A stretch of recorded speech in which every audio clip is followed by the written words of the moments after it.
You are now listening to Creative Hora.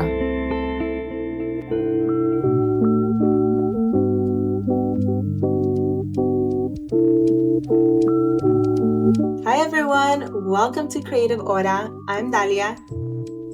And I'm Mary. And we're so excited to welcome our artist today, Mahnoor Ahmed, who is joining us from Pakistan. How are you doing today? Hi guys, I'm doing so great. I'm super nervous, but I'm super excited to be today with you guys. And yeah, I'm doing great. Yeah, thank you so much for joining us today. We are so excited to welcome you to a conversation with us about your creative process and just learn a little bit more about you. To really get us started and in the flow of the conversation, we like to get started with some quick fire questions. And so the first one that we have for you, I'm excited for you to answer these. So whatever it comes to mind, the first thing. Okay, great. Sounds great. Okay. What was the most moving art exhibit that you've done or attended? The one I don't know if I've attended. I've attended a lot of local shows. Is it alright if I talk about like maybe a specific artist that I haven't attended Yeah, of course. personally? But I would die to attend. Like there's this artist Felix Gonzalez Torres who's like my favorite artist ever, and he did this piece called The Two Clocks. He just put two commercially available clocks on the wall, and people were obviously outraged and like, this is not art or whatever. And it was about like the two, like him and his partner, and how they were synchronized in time, and he matched the clocks. Yeah, he matched the clocks with the exact second, and he titled them The Two Lovers. wow. And it was just an experiment to see, whose battery goes out first, or do they go out of sync, or do they not? And they were like, it was so moving to me, because it's just so interesting for someone to think that way. Metaphor, like, putting your life into metaphor. And it's even sadder because you find out that, his partner died, and then he only died like a few years later. And like that, when I read that for the first time, like it moved me so much. Like I wish I could think like that even. Yeah, so that really moved me a lot. And his work is a lot about like repetition and giving people a piece of you. A lot of his works were based on that. He made like piles of candy that the audience is allowed to like take a piece. And it was like, he was trying to tell you that whoever you interact with, everyone takes a piece of you. And then slowly as your life ends, everyone has that part of you and everyone has experienced you in a certain way. So that is something that like is like my favorite sort of artist and exhibit that moved me the most. So yeah. Yeah, that's amazing. Thank you so much for sharing that. And I love that it's all very much connected to, humanity and love and just that life experience. It's really beautiful. Thank you for sharing that. It really is. Oh, of course. Awesome. So another rapid fire question that we have is, if you could explore another creative outlet outside of painting, designing, and watercolor, what would it be and why? I would love to go into more like 3D, more like into like sculpture or ceramics. Ceramics is like my new obsession right now.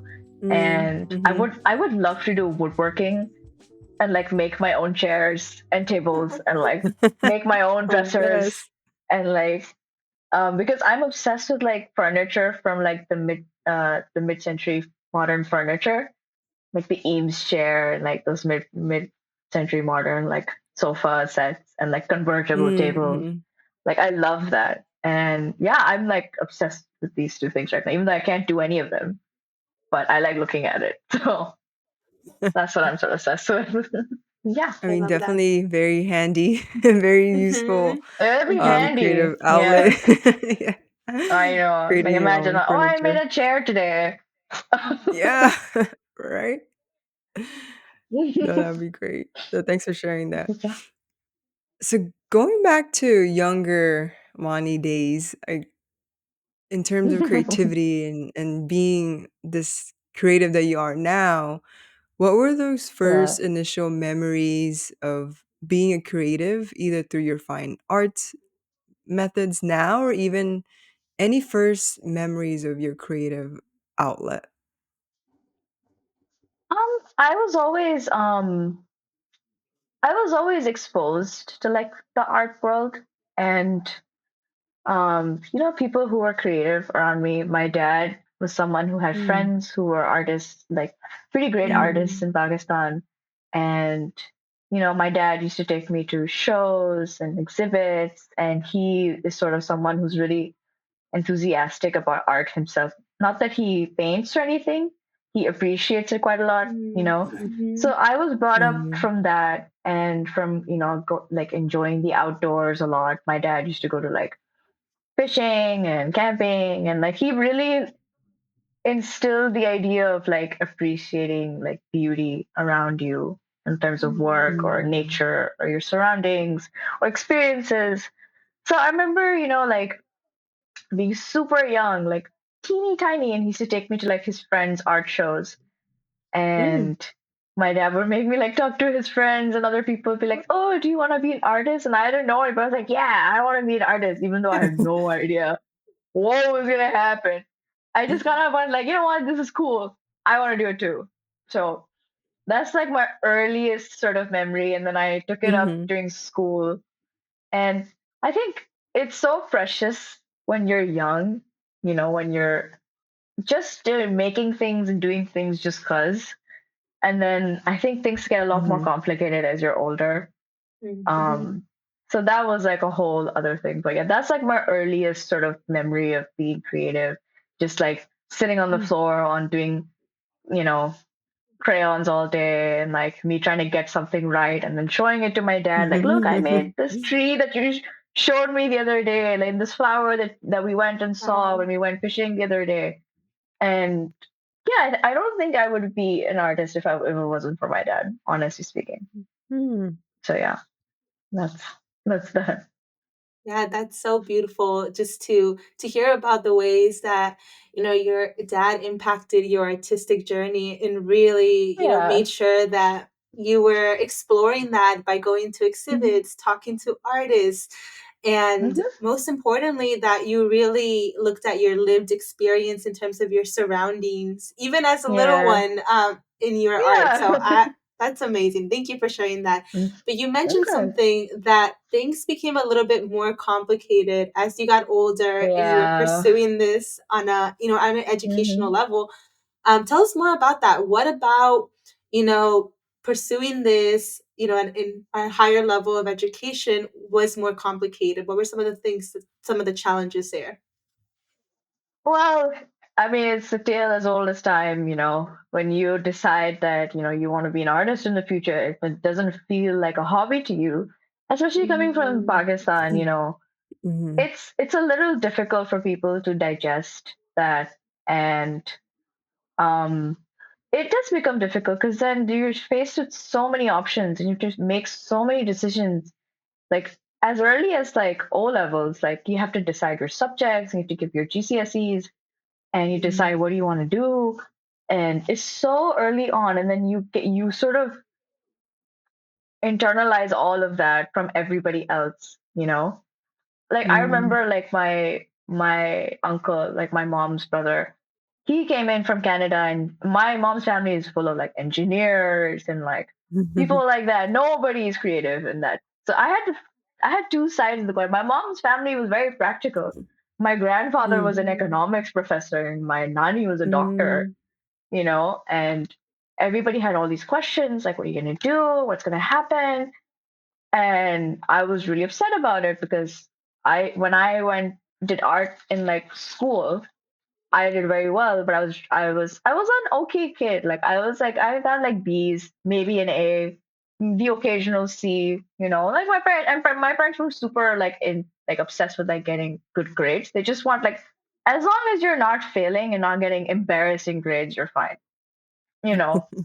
And then that all changed when I went into A levels, which is more like high school. So Mm. you really pick your subjects and you decide what you want to do, because you have to pick your subjects according to what university you want to go to, what career path you want to do. And then that's when things got really, really stressful. I think I kind of I denied this part of myself for like a good Mm. few years, I think. I went into A levels and my mom gave me this condition that you can only do arts if you take maths with your subjects. And Mm. I am so bad at mathematics. I am horrible at mathematics. Like even like basic mental math, I cannot do it. And that was like advanced level maths. Okay. And Mm. I took Mhm. like economics and I was like, I'm gonna go to a business school and I'll do Mm. fine art on the side, it'll be a hobby. And then it just got to me. Like I think those were like the worst times of my life. I think it's taken me more in my life to accept the artist in me more than actually doing the art. Like it's kind of crazy now that I think Mm. about it now. So yeah, I think that's what kind of happened. Like I had to drop out of arts during my A levels, so I dropped it entirely just to get through Mm. Mhm. mathematics and economics, and I Mm. failed so many times. I cannot tell you how many times I flopped at maths. I think I gave like what, 3 retakes, and I still didn't pass. So I just gave, I Mm. got so fed up of this condition and telling myself that, like, oh, I should go to business school. I want to go to this and that. And one day I was like, I was giving one of the business school entry exams. Midway through my exam paper, I was like, what the hell am I doing? Like, this is so stupid. Like, if I'm struggling right now with this simple math question, what the hell am I going to do in 4 years when I have to put up with this? Like, I'm going to, like, I Mm. don't know what's going to happen to me. I just want to do something that I feel I'm good at, you know? Because facing Mhm. Mhm. failure over and over and over, like maths and economics, and you feel dumb and like your family's questioning you, it just really gets to you, I think. Mm. So I think Mhm. that's what the issue was. And I don't know if like not everybody goes through that. I know a lot of people who actually become very successful artists even after doing business for like a long time or any other career path. People become artists when they're like 30 or 40, but I can't believe how long it must have taken for them to like realize that, like, it's so stressful, it's such a burden that you carry, that like, what am I doing? Um so yeah, I think that's what really happened after my early years when I was going through like formal schooling. And I think it's Mhm. unfortunately a difficulty that I think a lot of artists go through, especially in countries in like Pakistan or India, maybe, or in Eastern countries with slightly different ideas of success. So yeah, I Mm. think that's really what that was. Yeah, no, I mean, I could only imagine the tension between your true self wanting to pursue art and then all the societal pressure from family and expectations of wanting to pursue a more practical degree. So I'm Hmm. curious to hear a little bit more of when you said, like, when you were applying for business school, you were like, "What am I doing?" Was that the turning point of Yeah. going back to art, or was there another turning point where you're like, "No, I'm just going to pursue art because this is who I am?" Well, I think this is the thing that I feel like a lot of people don't talk about, is that, in like movies, you kind of think of like, oh, I'm going to be an artist. And then that's like happily ever after, people are like dancing in the sunset. Like, no, there's like this whole other curve after that, Mm, which is, I mhm, think that's like the craziest thing that I've experienced. Because mhm, even after that, it was such a like huge decision, even in terms of like a creative path as to where do I go. Because at the end of the day, like reality still hit me. Like, oh shit, I have to pay mhm, bills. Like mhm, this ain't like this ain't like this nice little villa that I'm living in, and like I could paint all day and do whatever. There's like real reality, and then you kind of think about like, oh shit, my parents are kind of right. Like I gotta get mm, a job. Like what am I supposed to do? So when I went to my art, I decided that I'm gonna go to art university. after Mm. flopping my business school opportunity or whatever it was. I even gave the SATs. I failed so bad. Oh my god, like I'm just getting all this random like exam anxiety. I remember I Oh cannot do a no. test. If someone gave Yeah. me a test and said you have 30 minutes to answer this question, it's gone. My brain is empty. Mhm. There's nothing there, you know.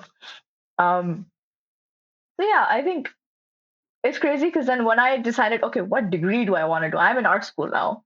Okay, this is what I'm Mhm. good at. This is the Mhm. only thing I can do, you know? So I decided to do communication design because then I was like, okay, job opportunities are pretty good. Okay, I've been doing Mhm. fine art. I was mostly self taught. I learned from YouTube. I learned all my watercolor from YouTube.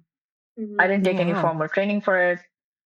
The best stuff that I learned about basic drawing was from school, like when I did art class in O levels. And then after that, I was just like just picking random things up. But then I was like, do I take fine art? Do I take architecture? Do I Mm. take communication? Do I do interior? Do I want to do something else? It's so like people forget how crazy like the art world is and how big it is.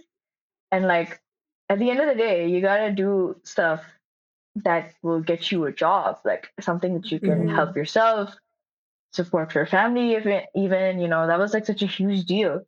So then I took communication, and then and I enjoyed it because like it was something new. It was so different from what I used to do.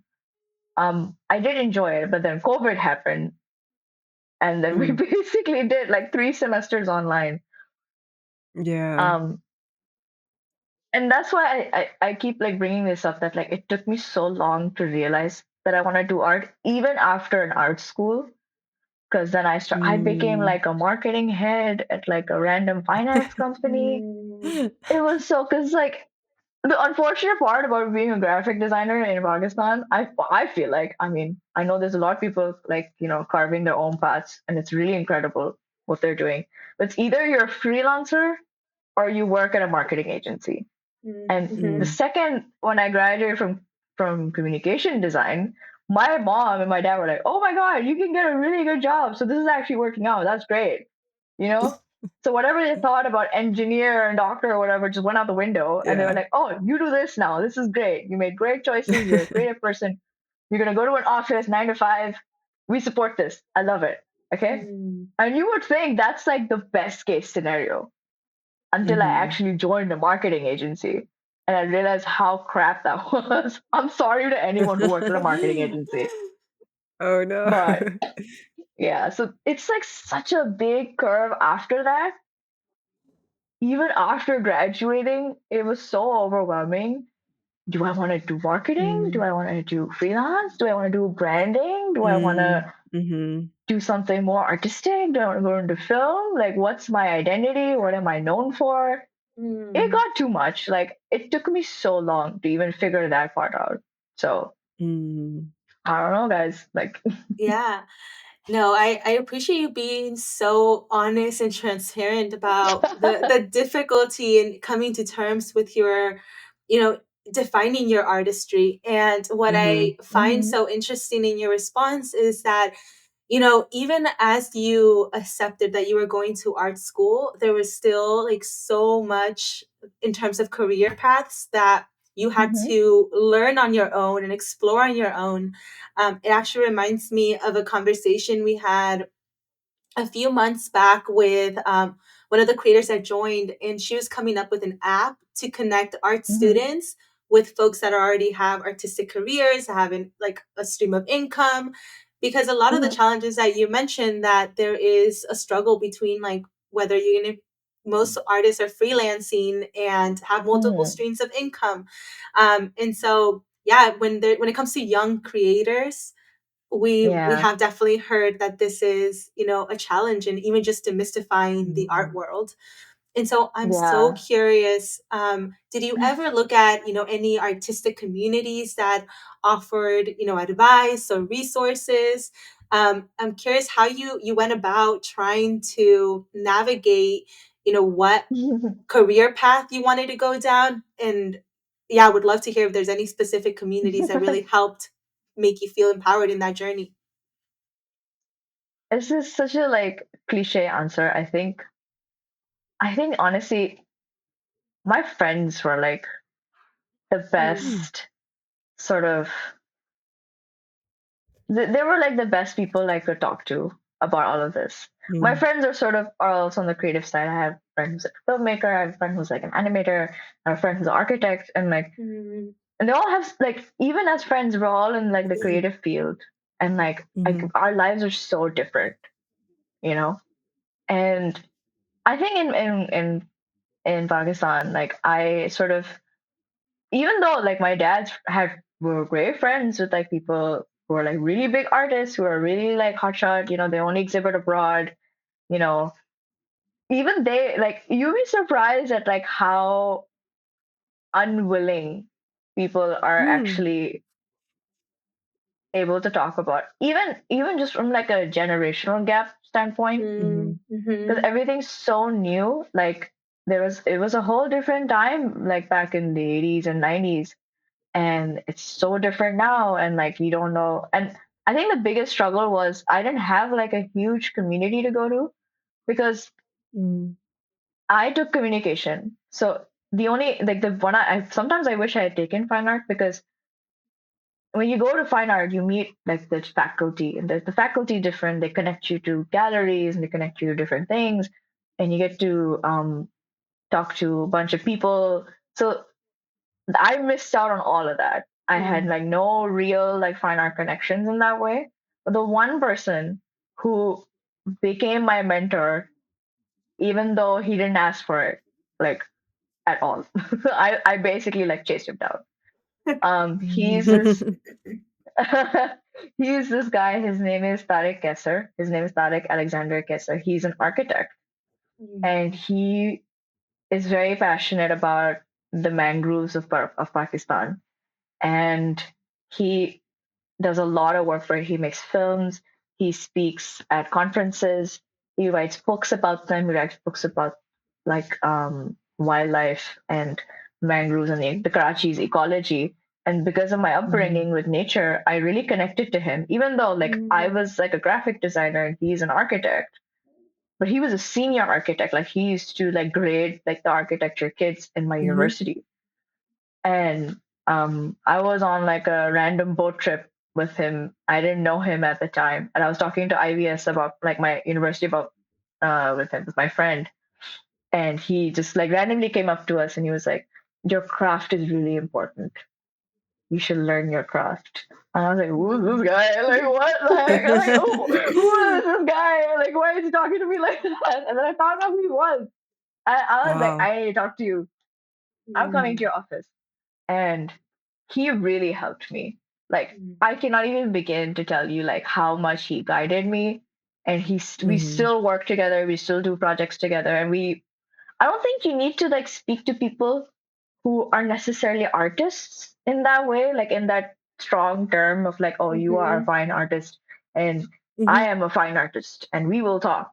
Like you could talk to anyone, even at like a baseline level experience, and they could probably steer you in the right direction. You won't even realize it, you know. mhm, Um, so I worked very closely with him for my first body of work, and he really helped me a lot. Like he brought my design world in, he brought my fine art world in, the nature part of me mhm, in, the research part of me, mm. all together in like one thing, and I did not even know that that was possible. mm, I did not know you could do like five things together and make it one thing and present it to the world like that. So mm. I think that's what I would sort of do or advise people to do, I guess. Yeah, it sounds like, to your point, you don't necessarily only have to collaborate with other fine artists. I mean, Hmm. creativity and creatives are such a vast wealth of Yeah. people, knowledge, paths of lives, and this specific person really sounds like like catalyze all your different experience or expertise in graphic design and the communication world, and then in the fine arts world to really create that product that you created. So, Yeah. but super curious to hear. more about your creative process. So when you're creating a new piece, a watercolor piece, Mm-hmm. or just related to nature or the wildlife, we did see a lot of your work related to wildlife and nature, so it was super Yeah. beautiful. Um, can you Thank walk you. us through that creative process of, okay, I'm like, when you decide to start painting, like, what does that look like for you? Are there any rituals that you follow? Is it just, I'm just going to start painting right now, and you Mm-hmm. go just free it, like just start painting, Yeah. or what's that process look like for you? Well, I wish I was half as like good about it or romanticize my own process as much. I think because I struggle so much for, even accepting, that Mm, I am an artist and I want to pursue an art career, even just sitting down to paint became very difficult for me for a really long time. I think, you get distracted, you're like, well, I'll do it later, I have an idea, and then you like put it in the back of your head. I think at my I feel like when I did my wildlife stuff, I did it for my thesis project. And so that was a bit of like a obligatory sort of mm, thing. I was like, okay, I want to do this for my thesis and then take it further later on after my university ends. So I already had like the basic body of work during my university. But then after that, I decided I wanted to do something more and I want to improve it because, obviously you don't get a lot of time. So I just did that. And then after that, when I finished that whole process, there was this huge gap where I was like, what do I do now? Like, mhm, okay, I did that because I had to, and I had to is like mhm, a weird way to say it, but like I did it because it was already like the path was clear for me. I know I had deadlines, I had things to do, I had stuff to do, I have to present it, I have to do a jury. And then after that, when you're mm, in the real world, you're like, oh crap, like when do I do it? Because like I got a job and like I started working and then doing that alongside was just insane. And I think this is so cliche, but like I think there was a point where I was like really sad. Like I was really, really, mhm, really upset about something very personal to me. And I think the number one thing that helped me the most is going to therapy. mm, And when you have to face your own emotions and kind of really like voice them out, I think that really helped me a lot in terms of my process because I was so bad at communicating my own feelings to people or even to myself or even realizing that I was feeling those things. I decided that like there was it was it there I wish it was like I wish I like lit a candle and like mhm, put on some music and just decided that I'm gonna paint today. It really didn't happen that way for me at least, and I have so much respect for artists who just sit and just let it flow and just you know mhm, let them they actually like take out time to do it, right?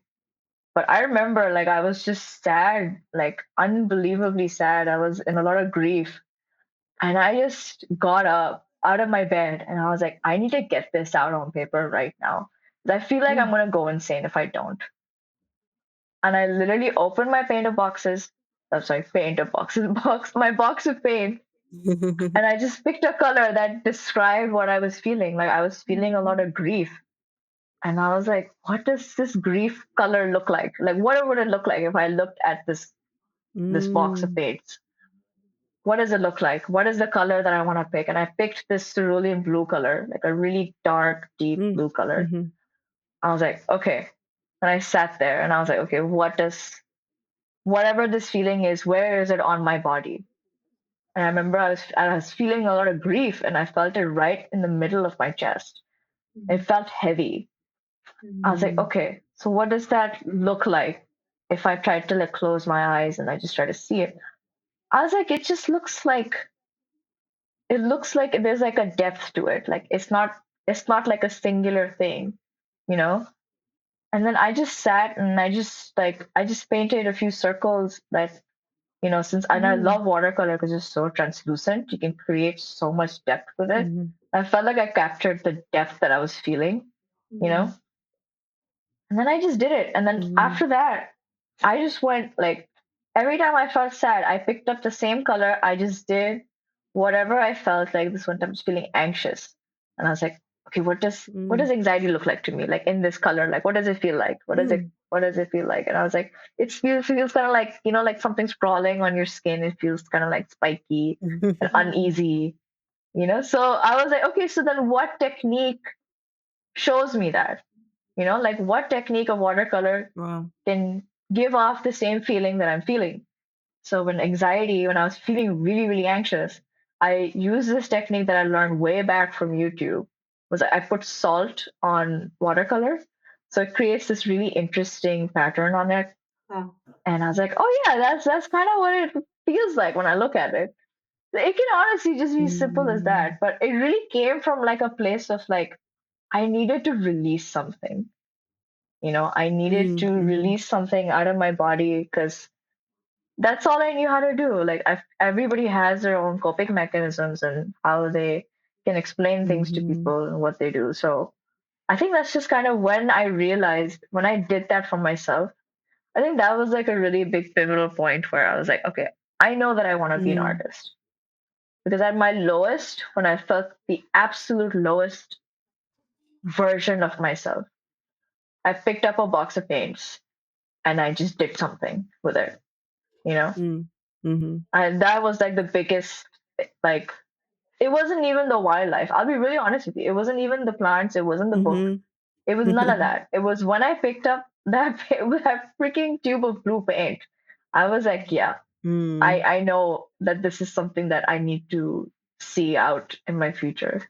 So yeah, I think that's my process. I guess just manic painting No, at like no, 3 not at all. a.m. because I'm sad or whatever. Like I don't know. But yeah, that's basically what that is. No, I appreciate you so much for your vulnerability in sharing your creative Yes. process. It's so, beautiful that first and foremost you saw the resources around therapy and really Mm-hmm. going and getting that support for yourself, and then also leveraging your art as a toolkit to really support your emotional wellness. And Mm-hmm. like in the past year I've dealt with some loss in my life, and I really resonate to Oh, that feeling that you shared. And yeah. even in that, I've noticed that, like, when I think about where I feel this emotions, like the way you described it, like feeling it on your chest or feeling it like in my Yeah, it throat. feels heavy, Yeah, it you does. know? And so I thought it was so beautiful that you associated that to a Oh. color. And, it does, like, last week I was sitting with these emotions as well. And Mm-hmm. I started writing, and it felt so beautiful to write and have no Yeah. specific reason, just releasing that feeling and really being able to bring Mm. that pen to paper. So when you're talking about this, I think it's so beautiful that you've done it in the art form that you're most comfortable with, which is watercolor art, Mm-hmm. and Yeah. associated to specific colors and feelings in your body. It's really embodied. So that Mm. process is so incredibly beautiful, and I'm so thankful that you've shared that here on the Well, platform. no, thank you for sharing as well. I think it's so hard to talk about loss and grief and these really difficult emotions that no one trains you ever in your life to deal with. At least for me, like I never knew what to do in those times. And I think it's just very instinctive after a while. It's not even just instinctive for creative people. I think it's instinctive for everyone. Everyone does something or the other, and you don't even realize that that's the thing that's helping you. Some people cook, some people walk, some people run, some people go on a trip, some people like write, like you said that you wrote, and it's instinctive. And I think it takes a really long time to accept, you know, this is what I turn to, you know. Yeah. So it took me the longest time. I mean honestly, I realized this like last year after like doing like studying, like going to art school and doing art, even being exposed to the artists as a young age. Like I only had this realization last year, and like went only after I started going to therapy. Mhm. So I think everybody has their own timelines, I guess. And I'm super grateful that you shared that with me, because it goes to show like we all feel the same things, but we all let it out in a different way. So Yes, yes. Mhm. But no, thank you for opening that door for, just being vulnerable with us. But, mm, something that we noticed, and you mentioned this, a lot of your watercolor art is really associated with nature and the beautiful mm, landscapes in Pakistan, and it's really based on your mhm. lived experience there. And Yeah. so I'm so curious, when you released the Wealth of Salt project, which Yeah. is a watercolor project that you were a part of, can you Mhm. tell us a little bit about the process of making this, and Mhm. specifically how you brought together some of your expertise from watercolor to your love for nature into this project? I mean, yeah, I mean, it was like a huge project for me, something that I always wanted to do. And I think it was one of those things when I was faced, like my thesis project, it's like your big thing that you do in university. It's like the thing that people will remember you for. They don't remember anything else that you do in university. It's like the last thesis project is like, oh yeah, you did that. And I was doing like, I was in communication design, and I was like, I don't know how to Mm. make apps. I was in that class and I was not paying attention. I don't know how to do that. I don't know. I want to make a brand. I was like, I felt so disconnected, because I was like, okay, I don't want to be connected to something commercial, Mm. and that's like a personal preference, because I wanted to do something more meaningful. And I think that's when I also realized something really important. I think we forget that like we put so much of ourselves in like our experiences, like when I used to go fishing and I used to go camping with my dad, and there's like these beautiful, like this like Karachi's like forests and ecology is actually really, really beautiful, even though we live in like a semi-arid desert.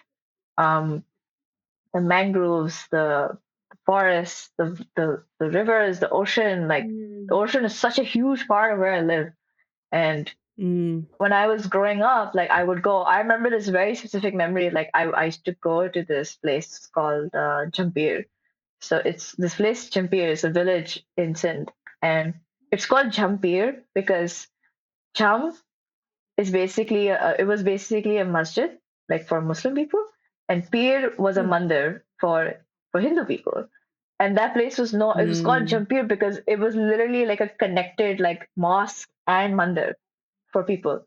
And if anybody knows anything about Hindus and Muslims, there's like a lot of conflict about it in like the media, especially. There's a huge like Hindu Muslim community that lives very happily and very harmoniously Mm. in mm, Sindh. Um, so I used to go there a lot as a kid, and there was a river that had these beautiful giant water lilies. Like, and I used to go on a boat. Or my dad used to go hunting, and I was not allowed to hunt at that age or anything like that. So I used to go and I sit on the boat and just go and like drown all the flowers for no reason.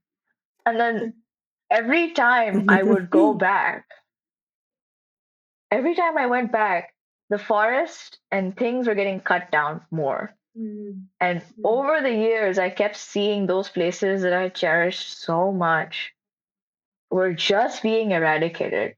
You know, mm, I don't think you need to be like any sort of like educated person or anything like that to like understand how much that affects you. As long as you've yeah, been out in the wild enough, that would really hurt you. Like I remember I went to the forest, this Mm. beautiful forest that I went to once, these huge giant date palm trees.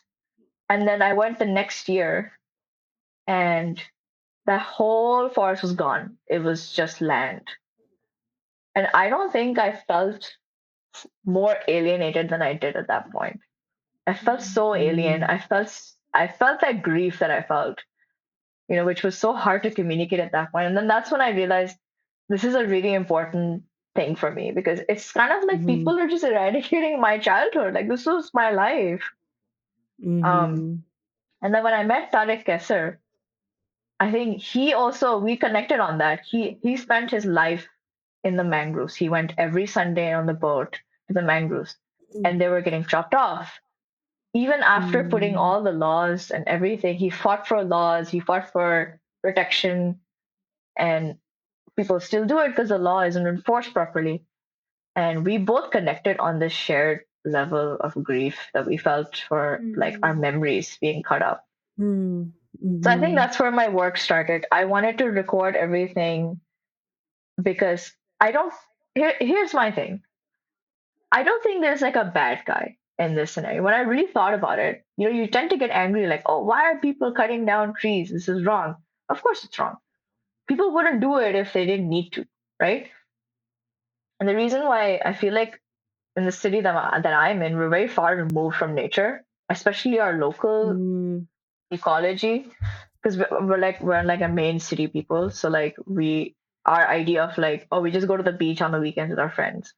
Um, I Mhm. think the best way to go about it is to like just not even educate, but just get people interested. I think once, because Mhm. I grew up with a childhood that like I went to those places because my dad took me, right? Had that not happened, I probably Mm. would have felt Mhm. very indifferent about it also. I think creating an experience for people to be connected to Yeah. is how you can sort of get people interested and then also feel the need to protect it. I don't Mm. think people are just born as like, I don't like forests and I am like all about capitalism and I hate, I just want to make money. It's all kinds of attitudes are instilled in us, and I think what I wanted to do was really document it in a local context, not just Mhm. putting Mhm. scientific names to plants that we see. And there's this really bad, like, sort of mentality I think that we have is like the native sort of like weeds and things that grow. They're called like trash plants. They're like, oh, when you need to clear up an area to put like new plants or new trees, they're like isko saaf kar do, like just clear this up, you know. Mm. Mhm. And it's so wild to me because like those grew from the ground, like they just exist in your area, like those are like Mm. your plants that you should identify with. They're not trash plants. They're not weeds. They're your local ecology. That's your forest. That is your. This should be like the identity of where you live and how you Mm. experience things. And people don't know any of the local names. People don't know like there's beautiful poetry about it. There's like stories. There's wildlife that exists Mhm. because of it.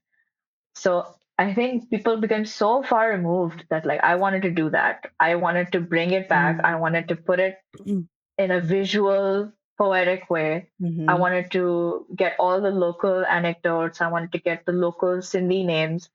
So I mean, Urdu is obviously the language that most Pakistani people speak, but every region, every province has its own language. So I live in Sindh, so there's Sindhi. Um, Mhm. so Sindhi names are more complex. There's Mhm. like a different name for different species. So I wanted to I wanted to document the Sindhi names themselves. So Mm. those have not been documented properly before. So I wanted to do that, and I wanted to bring in all the Mm. research that I did. So it was like a huge deal for me. I wanted to, and I Mhm. think I got a great response from it actually, and I got a great response from people from the slightly more older generation because they used to grow up in Yeah. these like neighborhoods who kept those trees, and they're like, oh yeah, I used to have that tree when I was a kid. So like their memory used to get unlocked. Like we had a Yeah. mango tree in our house and we used to steal mangoes from our neighbors, you know. And I used to Mhm. climb this tree when I was a kid and I fell and I broke my arm and I went to the beach and I saw this tree over there and I have this vivid memory of it. People don't realize how much memory we have about Yeah, plants and trees definitely. and our surroundings. So yeah, that's kind of what I wanted to do with this. Yeah, it sounds like in this special project slash dissertation, it did serve as a way that you were preserving childhood memories, childhood Mhm, environments, and landscapes that were really special to not only you, but to the neighborhood that you grew up with. So through mhm, your art, you're able to do just that. Like, how do you preserve these memories that you mhm, had growing up, and and even connected with your audience, like you said, some of the older generations within your community really resonated and sparked this connection of like remembering their own childhood memories Mm-hmm. of seeing that landscape. Um, so with that, like it sounds like preserving again your memories, the landscape, both Mm-hmm. on a creative level but also in an emotional level is really important to you. So how can you use your art in Mm-hmm. exactly what you did with this project to continue to raise that awareness and preserve the stories and the memories and again just the stories of your environment that you've seen? So well, firstly, like when I did Wealth of Salt, I wanted to just be like a personal like handbook almost, like the Mm-hmm. stuff, the plants that you see for like, other people can look at and they're like, oh, I know that, but I don't know anything about it. So it has like the most basic beginner species that I wanted to keep. And I think I could have done this with photography and I considered it, but I think it's the thing about painting is just like you kind of look at it and you look at the detail and you look at um kind of like more, and it was like my expression of what I remember about those plants, like the way that I painted them. I never painted like a full tree, like I didn't paint it as like a singular tree. I painted like what the foliage looked like, as if it looked like from like a Mm-hmm. window. um I think that's why I chose to paint it, because I think it makes you stop a second and appreciate it. Mm-hmm. Not that there's aren't any photographs. But I think that's what I wanted for people to do as well. I want you to stop, just take a second, see what's around you, and take in what's around you. When you don't give things enough time to notice, obviously it'll get lost. I mean, we live in now such a fast-paced environment. Like the TikToks and the working and like Mm-hmm. working remotely even, and like it's just become so chaotic. And I think people forget that, like, you have to take a second and maybe like create new memories, um Mm-hmm. or even unlock old memories from school or whatever, from your childhood, or what maybe your parents showed you. Maybe your parents took you to the beach, Yeah. and like you remembered the specific tree, or like even if something like pricked you, like a thorn pricked you and you hated that, for whatever reason, like you remember those things. There's things that you Yes. remember, and like a lot of my work has been about preserving the sense of like romanticizing memories. Mm-hmm. I'm trying to do more research so that I want people to read what I've seen and learned over the years. Mm-hmm. And then if that gains any sort of interest, and I feel like that's like the biggest Mm. accomplishment for me. Like if it gained a Yeah. little bit of interest, that's all I want from people. I'm not trying to preach anyone anything. I Yeah, think that's like the biggest thing. I don't want to it's preach big. anything. Like I'm not trying. I'm like, no, don't. I'm not telling you don't cut down trees. Just know what it is first, Mm-hmm. and then when you do know, and then I want you to come to that conclusion yourself. Mm-hmm. Yeah. So that's basically what I'm trying to do. Yeah. Yeah, I think it's amazing that, you've used your creativity and art as a way to really highlight the beauty of, the nature around you. And I think it even goes beyond, conserving memories. It's like these are when we think about, like, for example, there's been a lot of conversations about, colonization even in the US, Mm, and one of the things that you notice with colonization is the erasure of the landscape that's been there. Yep. yeah. Even like Yep. something that comes to mind will be like, in LA they face like huge fires, and a lot of Mm-hmm. what Yeah. caused the LA fires to spread so quickly was plants that were actually not native to LA Mm-hmm. land. I think it was like eucalyptus trees that are Mm. highly flammable, and those were Oh, not native to LA. Those are not plants that yeah. grow there typically. So when I think about your art and the work that you're doing, it's really connecting to that native land, to what is Mm. you know being erased with capitalism. If you saw that development and that grief of seeing your childhood memories essentially being erased because they've been erased from the land. And Mm-hmm. so Yeah, Yeah. I think it's beautiful what you're doing. I think it goes beyond conserving memories. I think it's like a historical indigenous knowledge to Mhm. that land that is so important. And to your Mhm. point, it resonates, not just for yourself, but all these future generations that can really Mhm. tie back their experience to the land as well. So thank Yeah. you so much for sharing that perspective of bringing, Actually, wealth of thought forward. Yeah. mhm. Yeah. Actually, I'm so sorry. Like, you said about colonialism. I think it's such a huge topic. It's such a huge theme that we live in especially in Pakistan, and even in LA. Mm. I've been following the fires quite closely, actually. And when I found out, it was because it wasn't because of like native trees. It's actually like it's a huge domino effect. I mean, you probably heard Mhm. about like Yeah. how Pakistan, like Karachi, basically got flooded in the monsoons, and that actually Mm. has a lot to do with like our drainage system and our soil and the plants and the mangroves and all of those things. There's such a domino effect that people don't realize. And there is this like sort of colonized mentality in Pakistan as well. Like we want to get all of our imported plants and bush gardens and grassy patios and things like that. And when those plants are not native to you, you know, birds don't come and migrate to you. Insects don't Mm. come, and it's such a domino effect. Like even I just, like recently I realized me and my dad were just saying this and thinking about it. We're like, we just see crows and pigeons.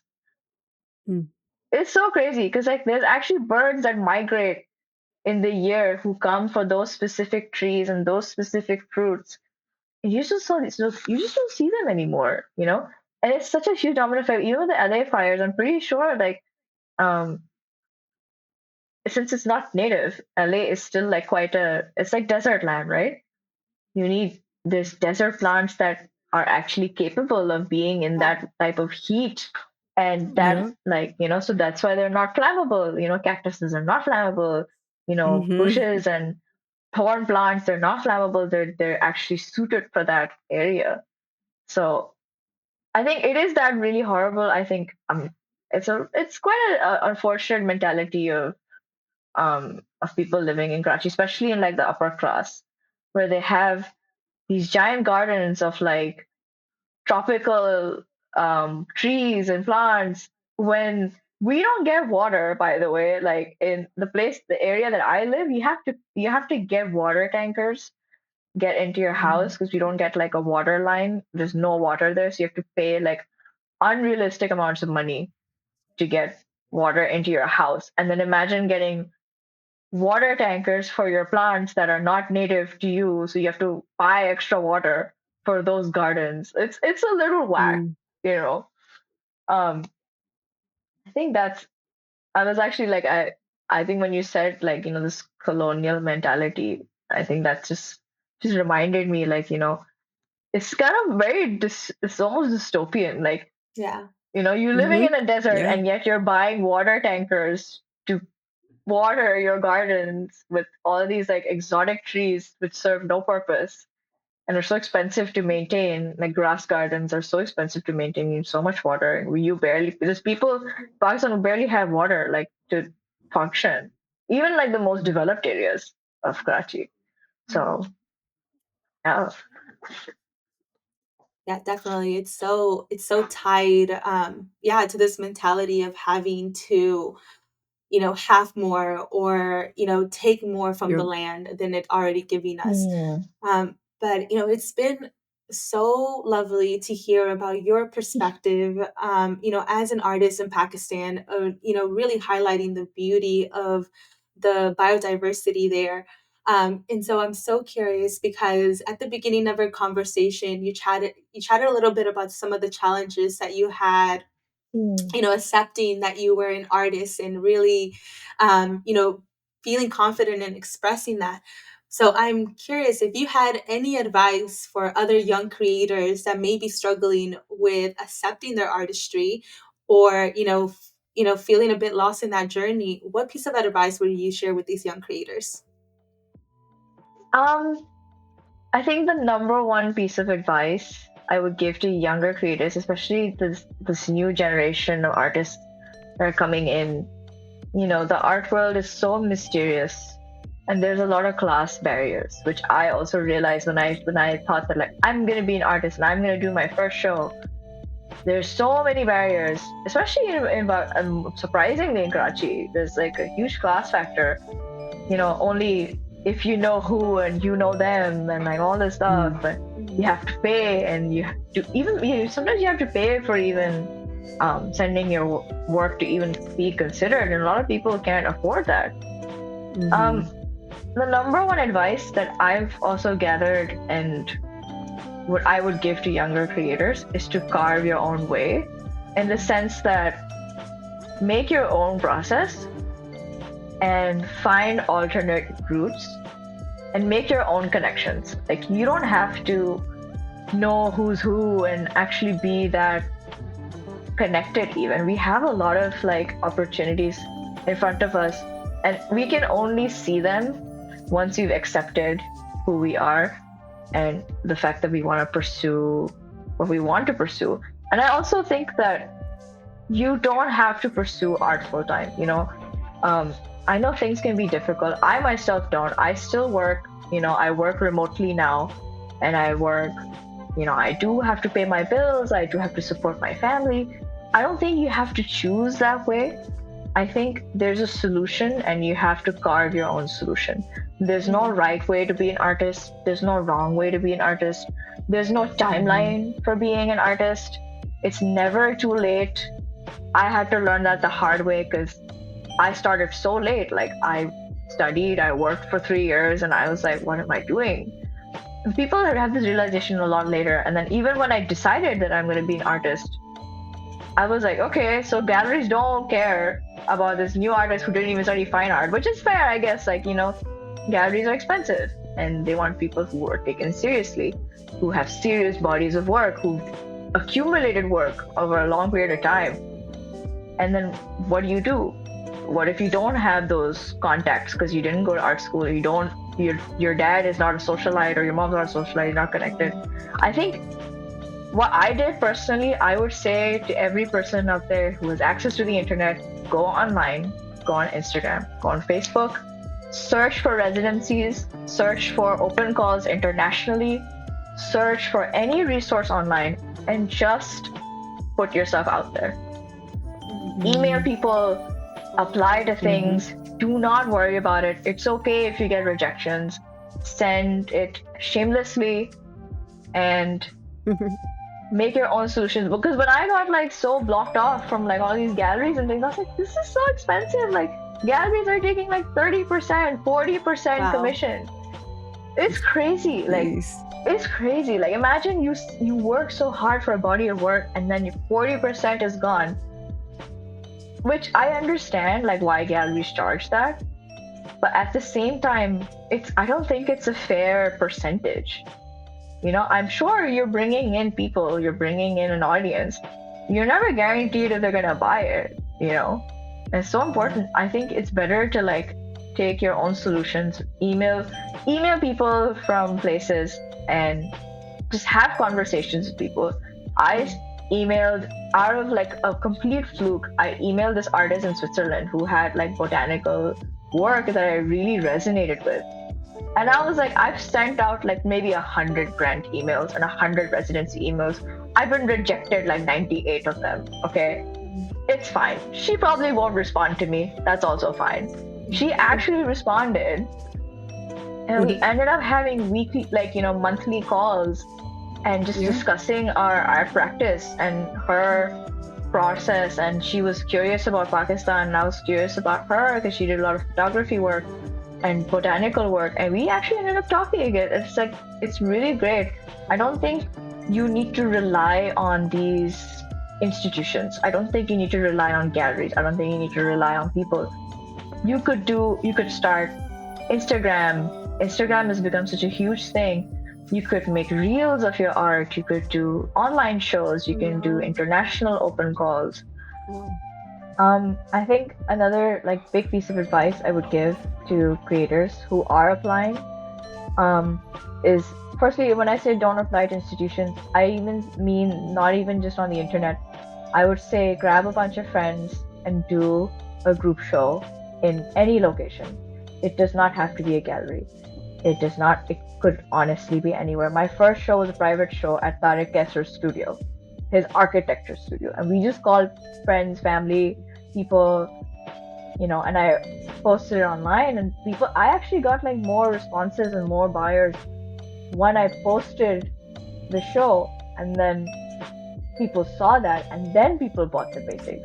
And that was really interesting. And I would say, even if it's like a free space, it's like a creative space. I know there's a lot of people in Karachi doing creative spaces. Like there's this place called Neutral, which I've been to a couple of times, and I was like, let's do a group show. Like let's just do a show.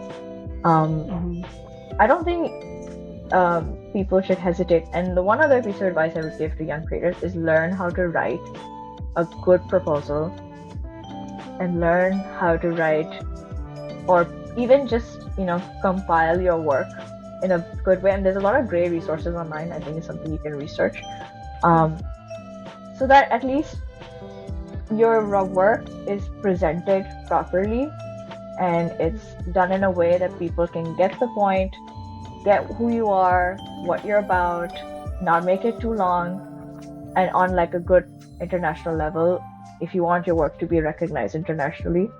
And researching that is really important. I had to learn the hard way when I got like 90 rejections.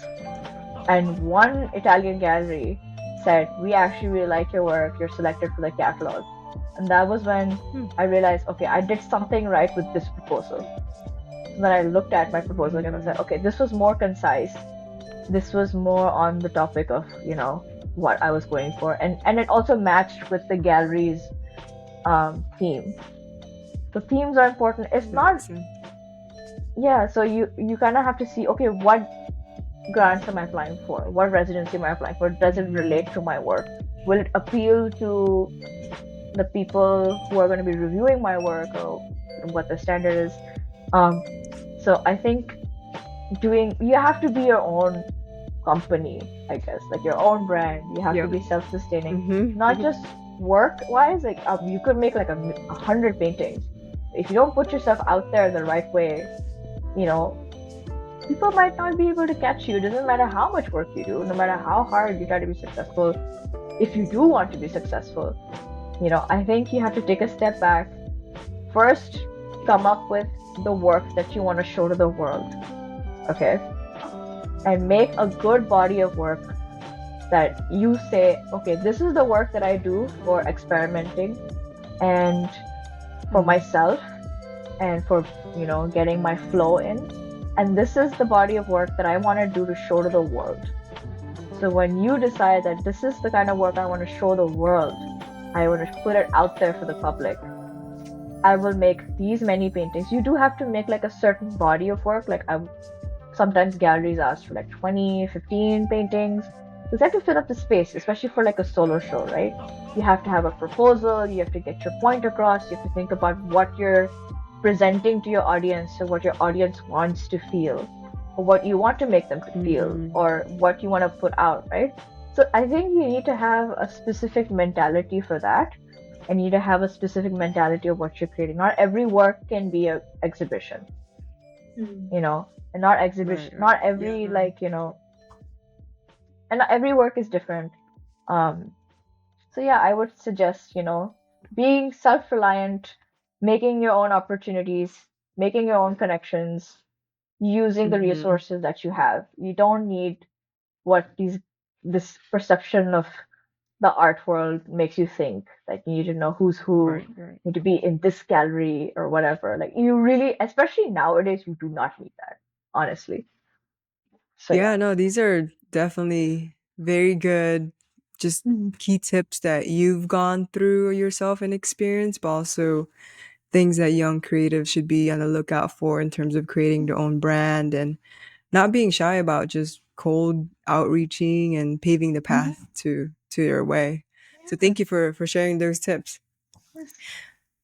But as we're wrapping up, we always want to make sure that with any guest that are creative that we speak to, that our audience can find them on whatever medium that the creative uses. So If Okay. you can share what's your where can our guests or our audience find you on social media or even any websites that you want to direct them to find your work? So I'm mostly active on Instagram. My Instagram is Money Art Design. So that's basically it. I try to like Yeah, that's great. keep it pretty simple as long as like, I think it's good to have like a platform that you're comfortable with and how much Of you want to course. show. And if I'm Yeah. someone who gets overwhelmed very easily, like with too many platforms and too many things to keep up with, so Mm-hmm. I'm like, okay, I want to keep it to my Instagram. So you guys can find me on Instagram. I'm actually planning on making more artistic reels, showing my process Perfect. and different Yeah, experiences that I see. So, workshops that I visit. So you guys can find me there, and that's if you great. guys, want to check it out, definitely can. So yeah. Awesome. Well, thank you so much for joining us No, today. thank you. Uh, it's been such a pleasure to hear you speak about your art and just really be open with, two folks that are internationally on the other side of the world. It's such a beautiful platform that we're able to connect with you. So I'm so thankful for Oh, that. And I'm yeah, thank so you. grateful. I'm really happy that you guys brought me on here. I'm really honored to be on your podcast, and I've had so much fun. And I mean, I loved our discussion. It was very organic, and I felt like I was myself. No formalities or anything, and like I really enjoyed talking Hmm. about this. And so thank you guys for having me on here. This was super fun. I had a great time. Thank you, and Thank you. Thank looking you. forward to seeing your future work. Thanks for tuning in. Creative Hora is a podcast production hosted by Dalia Zaragoza and Mary Figueroa. This episode is edited by Abdullah Kawish and is produced by akstudio.global.